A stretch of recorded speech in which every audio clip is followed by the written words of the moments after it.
আজকে 3 দিনের না খাওয়া আপনার কাছে নাকি গনিমতের মাল এসেছে আমি ওই মালের অধিকার আছে আমার নাকি ওই মাল আমি পাবো নাকি বিশ্ব নবী দয়ার নবী মায়ার নবী বিশ্ব নবী তিনি বললেন না রে মা ফাতেমা এ মালগুলা তোমার জন্য বরাদ্দ হবে না এই মালগুলা আমার গরিব সাহাবা আমার অসহায় সাহাবাদের জন্য বিনিবন্টন হবে এবার আমি আপনাদেরকে প্রশ্ন করব বলুন রে বাবা এই মুহূর্তে শয়তান কোথায় আছে আপনারা জানেন কেউ জানে না কিন্তু আমি বলতে পারবো কোন জায়গায় আছে বলবো কি বলবো আপনারা মনে করতে শয়তান বাজারে আছে নাকি না শুনলেন যেখানে আল্লাহ এবং রাসূলের বাণী হয় যেখানে ওলিয়া উলিয়াদের বায়ান হয় যেখানে আল্লাহু আকবার ওলিয়া উলিয়া গাস কুতুবদের বায়ান হয় সেই জায়গাতে 5 কিলোমিটার কোনো শয়তান থাকে না কিন্তু এই মুহূর্তে শয়তান কোথায় আছে জানেন এখন শয়তান তো আমেরিকায় আছে কোন জায়গায় জোরে বলুন আমেরিকা বলে হুজুর এই আমেরিকায় আবার শয়তান কি করে গেল কি ব্যাপার বলে আমি আপনাদেরকে বলি আজকে আপনারা জানেন সারা বিশ্বের দাদা ছিল আমেরিকা সারা বিশ্বের দাদা সে নিজেকে বলেছিল আমি দাদা আমার উপর দিয়ে কেউ নাই গোটা ভারত গোটা পৃথিবীকে আমি তছনছ করে দিতে পারি কিন্তু আল্লাহর উপর দিয়ে তো পৃথিবীতে কেউ নাই আল্লাহর মার কিন্তু দুনিয়ার বার জোরে বলুন ঠিক কিনা এই আমেরিকা আজকে 28 দিন হয়ে গেল আগুন দাও দাও করে জ্বলে পৃথিবীর কোনো মেশিন নাই পৃথিবীর কোনো ফায়ার ব্রিগেড নাই পৃথিবীর কোনো হেলিকপ্টার নাই সে পানি দিয়ে আগুনটাকে লিভিয়ে দিতে পারে আজকে আমেরিকার মাটিতে ক্যালিফোর্নিয়ার মাটিতে আল্লাহ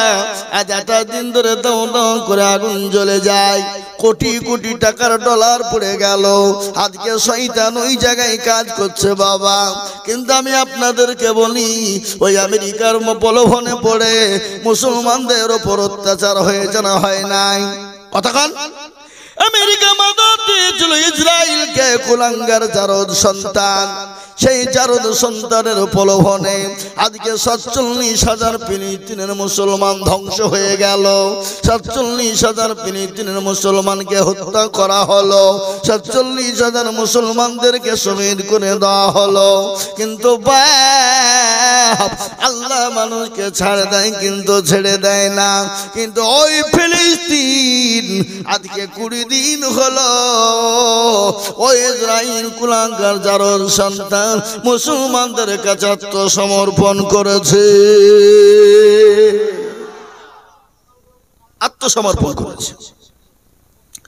বলে যে মুসলমানেরা আমরা তোমাদের কাছে মাথা নত করে দিলাম আর তোমাদের সঙ্গে যুদ্ধ করব না কিন্তু মুসলমানদের কতদিন কত মন কত ইজ্জত তাদের বুকের পাটা কত ফিলিস্তিনের মুসলমানরা বলে আমাদের 47,000 কারো মা চলে গেছে কারো বাপ চলে গেছে কারো ছেলে চলে গেছে কারো মেয়ে চলে গেছে তাতে আমাদের কোনো দুঃখ নাই কোনো ব্যথা নাই তারা তো আল্লাহর জান্নাতে তারা জায়গা পেয়ে গেছে কিন্তু ও ইসরায়েল কুলাঙ্গার তার হাত থেকে আজকে ফিলিস্তিনকে রক্ষা করেছি মসজিদে আকসাকে রক্ষা করেছি এটাই হলো আমাদের সব থেকে বড় বাহাদুরি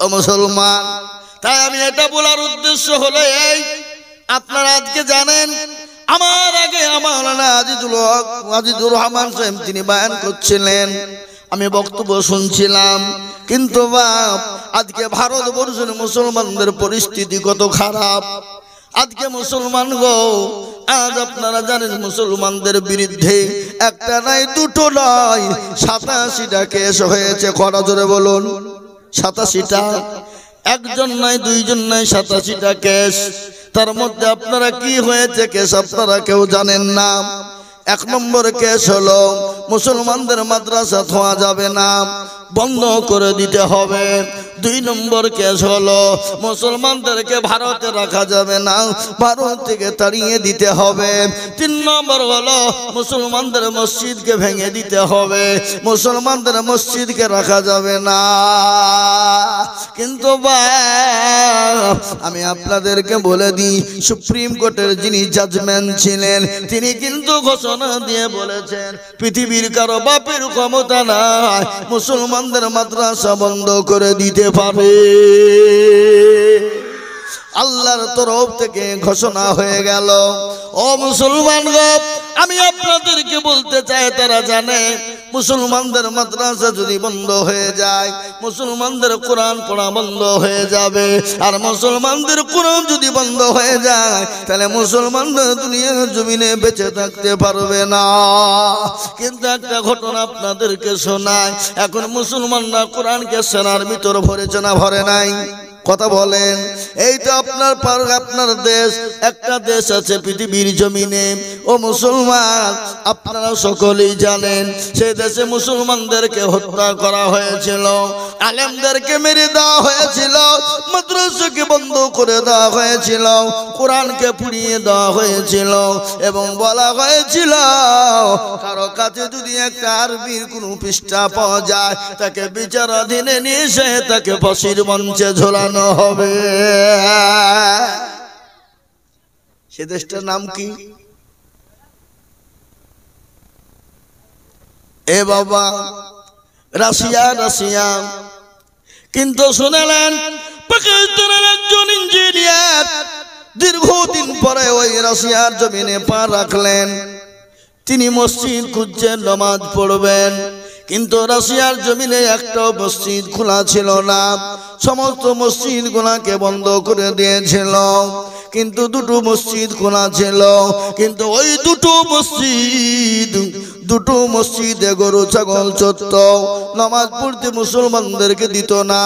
কিন্তু ওই পাকিস্তানের যিনি ইঞ্জিনিয়ারিং ছিলেন, ইঞ্জিনিয়ার সাহেব তিনি গেলেন, তিনি গিয়ে ওখানে ঝাড় দিয়ে তিনি নামাজ আদায় করলেন। নামাজ আদায় করার পরে দেখছে বাচ্চা ছেলেরা ঘুরে বেড়ায়, বাচ্চা ছেলেরা ঘুরে বেড়ায়। আল্লাহর কত বড় কুদরত! ও মুসলমান গো, ভালো করে শুনেলেন, কিন্তু সারা পৃথিবীর জমিনে মুসলমানকে রুখতে পারবে না? পারবে? কথা বলেন। মুসলমান তো কাউকে ভয় করে না, একমাত্র যদি ভয় করে তাকেই ভয় করে, তিনি হলেন আমাদের আল্লাহ। তিনি কে? জোরে বলুন। তিনি হলেন আল্লাহ। কিন্তু রাশিয়ার ছোট ছোট বাচ্চারা নামাজ পড়তে পারে না, কোরআন পড়তে পারে না। ওই ইঞ্জিনিয়ারকে নিয়ে যাওয়া হলো বাড়িতে, বাড়িতে বসতে দেওয়া হলো, খেতে দেওয়া হলো, পানি দেওয়া হলো। ইঞ্জিনিয়ার সাহেব তিনি বিস্তারিত সমস্ত ঘটনা শুনলেন, কিন্তু কেউ তো ভয়ে কোরআন পড়তে পারে না, কেউ তো কোরআন পড়তেও চায় না। কেন? তারা জানে আরবি যদি শুনতে পেয়ে যায় আমাদেরকে অ্যারেঞ্জ করে ফাঁসির মঞ্চে দিয়ে দেবে। ইঞ্জিনিয়ারিং ছিল হাফেজে কোরআন। আল্লাহর কত বড় কুদরত!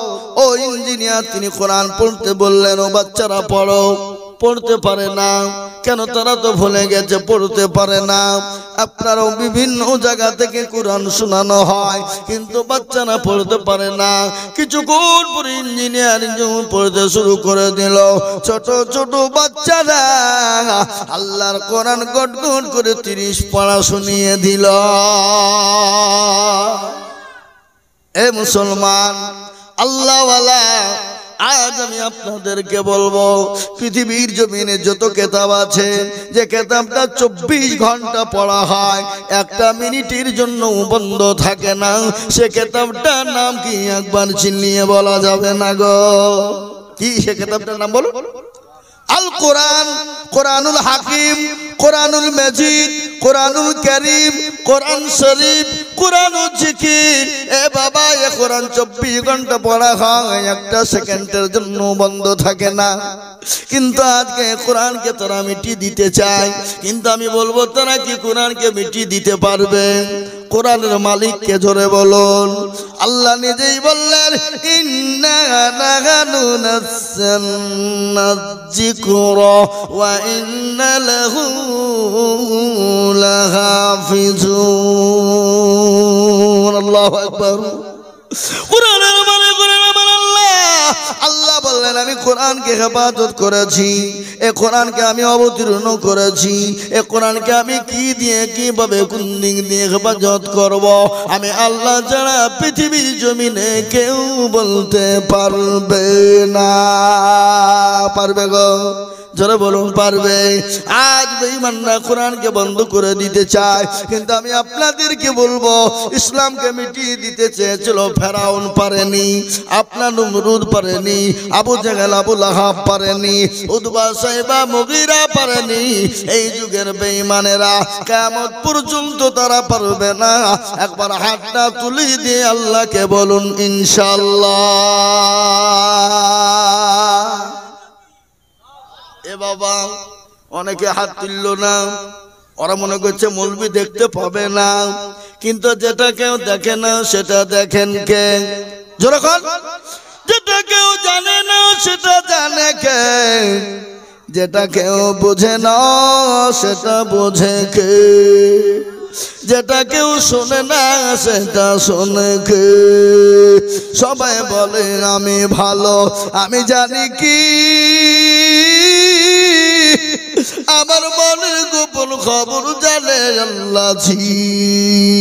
আলোতে আধারে নির্জনেতে কোথা কি করেছ তুমি সব জানে সে। তাহারি চোখেতে কেউ যাবে না ফাঁকি, আমি জানি কি। এ বাবা, কেউ যেটা দেখে না সেটা দেখেন আল্লাহ, যেটা কেউ জানে না সেটা জানেন আল্লাহ, যেটা কেউ বুঝে না সেটা বুঝেন আল্লাহ। আজকে বেঈমানেরা কোরআনকে বন্ধ করে দিতে চায়, মাদ্রাসা বন্ধ করে দিতে চায়। ও বাবা, যখন পারলো না আর একটা আইন তারা পাশ করতে চলেছে। কি আইন? জোরে বলুন। জানেন আপনারা? আজকে মুসলমানদের ওয়াকফকে কেড়ে নিতে চায়, ওয়াকফ বোর্ডকে কেড়ে নিতে চায়। আমি বলবো বন্ধু, অনেক তো হিন্দু ভাইদের ওয়াকফ বোর্ড আছে, তোমরা তো কাড়াও না। অনেক বুদ্ধ ভাইদের ওয়াকফ সম্পত্তি আছে, তোমরা লাও না। অনেক খ্রিস্টানদের ওয়াকফ সম্পত্তি আছে, তোমরা লাও না। অনেক শিখ ভাইদের ওয়াকফ সম্পত্তি আছে, লাও না। কিন্তু মুসলমানদের সম্পত্তির উপর এত লোভ কেন? এটা আমরা বুঝে ফেলেছি। মুসলমানদের সম্পত্তি কেড়ে নিয়ে মুসলমানদেরকে দেশ থেকে তেড়ে দিবা অত সহজ নয়। মিনাহা খালাকনাকুম ওয়া ফিহা নুঈদুকুম ওয়া মিনহা নুখরিজুকুম তারাতান উখরা। এ মুসলমান, আমরা এই মাটি থেকে জন্ম নিয়েছি, এই মাটিতে আমরা যাব এবং এই মাটি থেকে কিয়ামতের ময়দানে উঠব। বলুন ইনশাআল্লাহ। আমাদেরকে তাড়িয়ে দিতে পারবে না।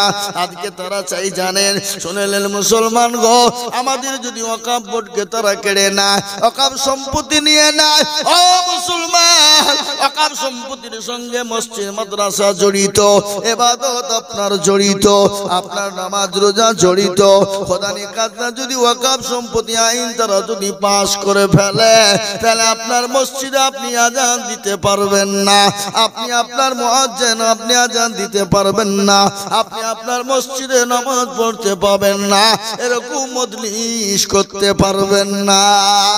আপনার আমার বাপ যদি মারা যায়, আপনার আমার বাপকে মাটি দিতে পারবেন না। এখান থেকে আপনাদের নোকাল থানা কোথায়? ক্যানিং এ কাগজ পাঠাবেন, ইমেল করে আপনার ওখান থেকে চলে যাবে কলকাতা হাইকোর্ট, হাইকোর্ট থেকে দিল্লি সুপ্রিম কোর্ট, সুপ্রিম কোর্টে যদি আইন যদি পাস হয় তবে আপনি আপনার বাপকে কবর করে মাটি দিতে পারবেন, নচেত আপনি আপনার বাপকে মাটি দিতে পারবেন না। কিন্তু এই ওয়াকফ সম্পত্তি আমরা ছলে বলে কায়দায় কৌশলে প্রয়োজন হলে রক্ত দিব, জীবন দিব, জেলে যাব, তবে শিকার এ ওয়াকফ সম্পত্তি কোনো বেঈমানের হাতে তুলে দিব না। বলুন ইনশাআল্লাহ। জোরে বলুন না ইনশাআল্লাহ। ওয়াকফ সম্পত্তি কোনো বেঈমানকে হস্তঘাত করতে দিব না। প্রয়োজন হলে মাথায় কাফন বাঁধবো, রক্তের বন্যা আমাদের বয়ে যাবে, আমরা রক্ত দিয়ে দিব, জীবন দিয়ে দিব, তারপরও মুসলমানদের সম্পত্তি বেঈমানদের হাতে দিব না। দিব কথা কন না কেন? দিব কেন? মুসলমানরা মরতে পারে না, পারে না। মুসলমানরা এটা জানে মারা গেলে শহীদ, বেঁচে থাকলে গাজী। প্রয়োজন হলে আমরা রক্ত জীবন দিয়ে দেব, আমাদেরকে ভয় দেখিয়ে লাভ নাই। মুসলমান ধৈর্য সীমা ছেড়ে ধৈর্য ধরে আছে। মুসলমান তো মুখ খুলে না। আপনাদের এখানে সুন্দরবন আছে না? সুন্দরবন কোথায়? সুন্দরবন, ওখানে অনেক রকমের পশু আছে না নাই? জোরে বলুন। বাঘ ভাল্লুক থেকে হাতি থেকে নিয়ে বিভিন্ন রকমের পশু আছে, আছে কিনা? জোরে বলুন। কিন্তু ওই জঙ্গলের ভিতরে একটা পশু আছে, যে পশুটার নাম হলো আপনার রয়্যাল বেঙ্গল টাইগার। যে পশুটার নাম হলো জাতীয় পশু, যেটা হলো রয়্যাল বেঙ্গল টাইগার। আছে না নাই? জোরে বলুন। কথা বলেন, কথা বলেন। Royal Bengal tiger. কিন্তু ওই জঙ্গলের ভিতরে আর একটা পশু আছে, যে পশুটার নাম হলো সিংহ। কি? জোরে বলুন। সিংহ। সে তো মাথা লড়ায় না, কাউকে কিছুই বলে না। যেদিন একবার জঙ্গলে খাড়া হয়ে যায়, গোটা জঙ্গলকে তছনছ করে দেয়। জোরে বলুন, দেয় না? তেমনি মুসলমান কাউকে কিছুই বলে না।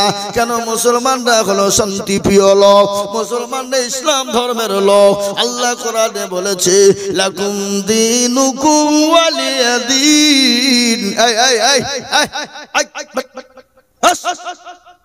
কি গো, এই পুচকে পুচকে ছেলে দেখো না? হ্যাঁ, আল্লাহু আকবার। আল্লাহ কোরআনে বললেন, লাকুম দীনুকুম ওয়ালিয়া দীন।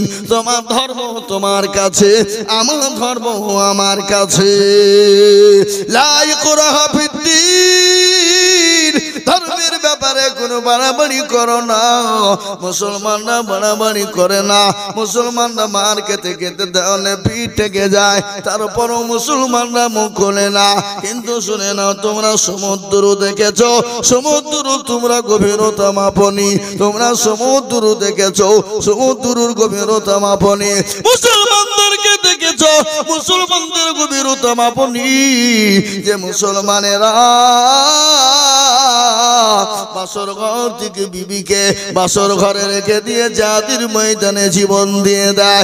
যে মুসলমানেরা নতুন বিবাহ করে ফুলসজ্জা হয় না, বিবিকে রেখে দিয়ে ইসলামের জন্য সেনাপতি হয়ে ইসলামের জন্য গিয়ে যারা রক্ত দিয়ে দেয়, জীবন দিয়ে দেয়, আজকে তাদেরকে তোমরা লড়তে যেও না। প্রয়োজন হলে মুসলমানরা গামছা মাথায় বাঁধবে, কাপড় মাথায় বাঁধবে।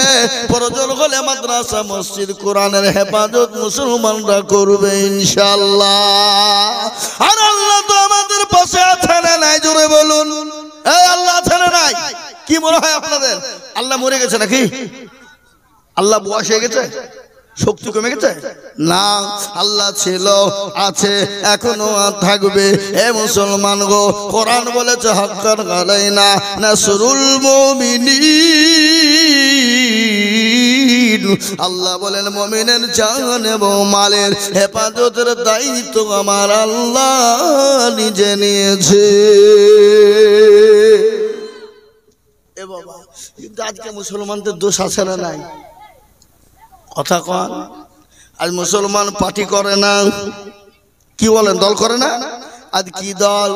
মুসলমান সিপিএম, কংগ্রেস, পনেরো বলা কেসেছি, তৃণমূল, বিজেপি না, এ দল করে না। এ দলের কথাও আমি বলবো না। আজকে মুসলমানদের ভিতরে দলের শেষ আছে। ধরে বলুন। দেওবন্দি, বেরেলি, আজানগাছি, ফোনফোনা, হরহরিয়া, ললডাঙ্গা, পেয়ারডাঙ্গা, হালাহাদি, হানফি, সাফি, মালিকি, কুষ্টিগিরি, ছোট পীর, বড় পীর, হঠাৎ পীর, বালিশ পীর, ঢাল পীর, কানা পীর, দাজ্জাল পীর, ন্যাংটা পীর, বাপের জামা গায়ে দিয়া পীর। এই কথা কন না কেন? আছে না নাই? জোরে বলুন। আজকে মুসলমান দল করে কিন্তু নামাজ পড়ে না, কোরআন পড়ে না, আল্লাহ চিনে জানে নবী চিনে না। এই জন্য আজকে জাতির দুর্দিন, আল্লাহ এই জাতিকে জন্য জালিম সরকারের হাত দিয়ে মুসলমানদের ওপর অত্যাচার চালায়। আজকে মুসলমান নামাজ পড়ে, কতক্ষণ না কেন পড়ে, নামাজ পড়ে পড়ে না। আজকে 98% মুসলমান নামাজ পড়ে না, ক পার্সেন্ট পড়ে আপনারা হিসাব জানেন না? 2%। আপনারা বলুন তো, এই 2% যারা নামাজ পড়ে, এই 2% লোকের নামাজ হয় নাকি? 1 নম্বর 1% লোকের কোন রকম নামাজ হয়, আর 1% লোকের নামাজ হয় না। বলে হুজুর আপনি কি করে বললেন? আমি আজিজুল হক বলে দিয়ে যাই মুর্শিদাবাদ থেকে এসে 1% লোক নামাজ হয় আর 1% লোকের নামাজ হয় না। বলে কেন গো? মুরব্বি হয়ে গেছে চাচা, দাড়ি পেকে গেছে, চুল পেকে গেছে, 15 বছর ধরে নামাজ পড়ে, আত্মাহিয়াত জানে না, দুরূদ শরীফ জানে না, দোয়া কুনুত জানে না, দোয়া মাসুরা জানে না, দোয়া সানা জানে না, ইন্না তাইনা কুল দেখা যায় তার মধ্যেও 20টা ভুল। এই কথা বল না কেন? বল, কথা বলে কি আপনাদের দিকে সব নাই নাকি? 20টা ভুল। হুজুরকে বলে না ইমাম সাহেব, ইমাম সাহেব তিনি, হ্যাঁ বলে হুজুর আপনি তো আমাদের ইমাম, আমাদেরকে নামাজটা ঠিক করে দেন, কোরআনটা ঠিক করে দেন, সূরা গানা ঠিক করে দেন, দুরূদ শরীফ আত্মাহিয়াতুরা ঠিক করে দেন। জীবনও ইমামকে বলে না। বলে গো কতক্ষণ বলেন? কেন বলে না? কারণ হলো ইমামের কাছে যদি যায়, ইমাম যদি ভুল ধরে ফেলে, ইমামের কাছে মুড়নিয়ার মাথা বুড়ি চলবে না। কথা কন না কেন? কথা বলো। ইমামের কাছে মাথা নত হয়ে যাবে, এর লেগে মালেরা ইমামের কাছে বসে না। আর ইমাম সাহেবরাও জীবনে কোনো মুসল্লিকে বলে না চাচা গো, ও ভাই, ও যুবকেরা, তোমরা বসে একটু কোরআনটা ঠিক করে দি, একটু নামাজটা ঠিক করে দি, সূরা গানা ঠিক করে দি। ইমামরাও কোনো মুসল্লিদেরকে বলে না। বলে কতক্ষণ কতক্ষণ বলে না। কেন বলে না? কারণ আছে তো, কারণ আছে না নাই? বলে তোদের ইমাম বলছে তোদের ভাগ্য ভালো, আমি ওযু করিয়া নামাজ পড়াই। কি করে? ওযু করি। বেশি কায়দা করলে বিনা ওযুতে নামাজ চালিয়ে দিব। সালাতুর নামাজ হইলি বাকি না হইলি বাকি, বিনা ওযুতে নামাজ। এ বাবা কেন? 5000 টাকা বেতন, 1000 বেতন, যারা বলে 1000, 5000 টাকা বেতন, 6000 টাকা বেতন। ওই ইমামের পিছনে জীবনেও কোনোদিন নামাজ মুসল্লির হবে না। মসজিদ বানায় মার্বেল দিয়ে, টাইলস দিয়ে, চকচকে দিয়ে আপনার এসি বসিয়েছে, কিন্তু মসজিদের ইমামের ঘর হলো সিঁড়ির তলা এবং বাথরুমের ছাদের ওপরে। মসজিদের ইমামের বেতন হলো 5000। ইমাম নামাজ পড়ে আলহামদুলিল্লাহি রাব্বিল আলামিন আর রহমানির রহিম মালিক ইয়াউমিদ্দিন। মাবুদ গো 5000 টাকা বেতন, আজ তো মাস শেষ হয়ে গেল। আল্লাহ 5000 টাকা নিয়ে ছেলের জামা কিনবো না, স্কুলের ফিজ দিব, বই কিনবো না, কি করব? বিবির ওষুধ কিনবো না, বিবির ছায়া ব্লাউজ কিনবো। গায়রিল মাগদুবি আলাইহিম ওয়ালাদ-দাল্লিন। ফেরেশতা বুঝি কি নামাজ রে, ই কি নামাজ চলছে? বলছে আয় আয় একবার আয়, তোকে ঠাঙ্গাবো, ইমাম কো পিটবো, মুসল্লি কো পিটবো, ইমাম কো ঠাঙ্গাবো। বুঝতে পারলেন না? এই বাবা আমার কথা বুঝতে পারছেন তো আপনারা? অসুবিধা হয়েছে না তো? হ্যাঁ, কষ্ট নাই তো? এই মুসলমান, আজকে মসজিদের সেক্রেটারি কারা, সভাপতি ক্যাশিয়ার কারা জানেন? মসজিদের দরজা চিনে না যারা, সপ্তাহে একদিন মুরলি করার জন্য যায়। আপনাদের দেশের কথা বলছি না, এলাকার কথা বলছি না, আমাদের দেশের কথা বলছি। মুর্শিদাবাদ বাইচান আপনাদের দেশে বলি বলি বাড়ি যেতে পারবো আমি? বাড়িকে কি বুঝেন আপনারা বলুন? হ্যাঁ, মসজিদের সেক্রেটারি কারা, সভাপতি ক্যাশিয়ার কারা, মসজিদের দরজা চিনে না ছাড়া, সপ্তাহে একদিন মুরলি করার জন্য জুম্মায় নামাজ পড়তে যায়, কোটার পয়সা গেলা গনে নিয়ে পকেটে ভরে বাড়ি চলে যায়। যাই না? কথা কর না। আবার এমনও সেক্রেটারি মসজিদের আছে, মসজিদের টাকা দিয়ে লটারি কাটে। আপনার দিকে লটারি ফটারি নাই নাকি? বলছেন আপনারা বলুন। আচ্ছা, লটারি কেটে বাপজি এরকম করে নুঙ্গিটারে গুজেছে শুক্রবারের দিন তাড়াতাড়ি করে নামাজ পড়তে গেছে বাবা